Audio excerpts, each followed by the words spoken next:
Husker fans, Sam McEwen along with Tom Shatel for Tom Shatel's Press Pass. Here we are on April 11th. 1 week from tax day. Nebraska football practice here. They're about 11 days from having a spring game. A lot of talk about the wide receivers today, Tom, and Matt Rule talking about not only the players on the team, but also Garrett McGuire, the young 23, 24-year-old coach who's trying to make connections with these players who are roughly the same age. Yes, Doogie Howser, football coach. He's a fun guy, and I just sort of marvel at he sounds like an older coach though. He looks like he should be in high school, and he sounds like an older coach. He's got the receivers coming to watch film. He's showing them NFL receiver cut-ups, and I think it's gonna be fun to watch.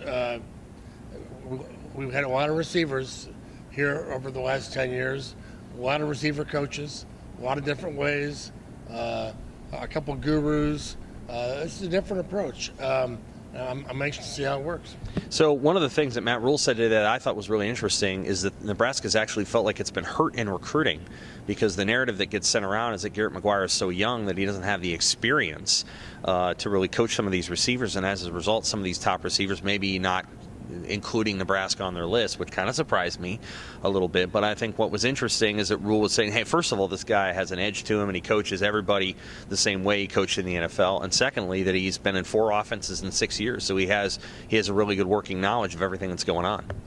Well, that didn't really surprise me too much, because I would think any other coach would probably use that against Nebraska.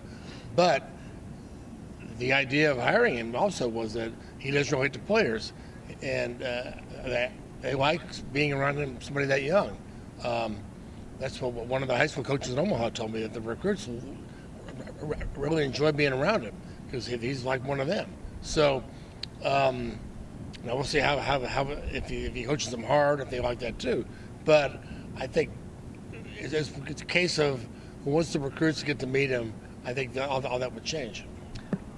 Talked to a couple wide receivers today. Isaiah Garcia-Castaneda, who left the program, remember, 4 games into last season, said he didn't feel like he could stay, and so he left, and then he came back, and he said one of the reasons that he felt like he had to leave is a lot was going on in the program at the time, and it just didn't feel like it was the right fit for him. Overall, Matt Rule today talking obviously about the receivers, not sure what the spring game format's going to be, talked a little bit about tackling. I'll have a story Wednesday for Thursday on that. And then, I don't know. I mean, it seems like he's in the dog days of spring camp a little bit, didn't it?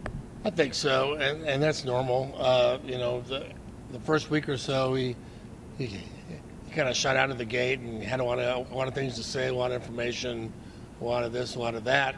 Now we're kind of at the point where, well, it just kind of wait and see. They're right in that spot where you asked him about tackling. Well, he was, I don't really know. I'll know more Saturday. So we're just kind of there. You can't really identify guys who are on top or the guys who are going to start or any of that stuff. It's just kind of wait and see. So, but that's normal. That's what we get. We're here every other day, and we're asking a lot of questions, and it's just spring football. I hate to say that, but they're practicing, and it's we're in that spot now where there's just not a lot of answers right now. So. Well, we'll see what happens the last couple of days. We'll have Thursday, and then obviously Saturday, Matt Rule's going to talk, and then spring game on April 22nd. We've had wall-to-wall coverage, as you already well know. For Tom, I'm Sam. This is Tom Shatel's Press Pass.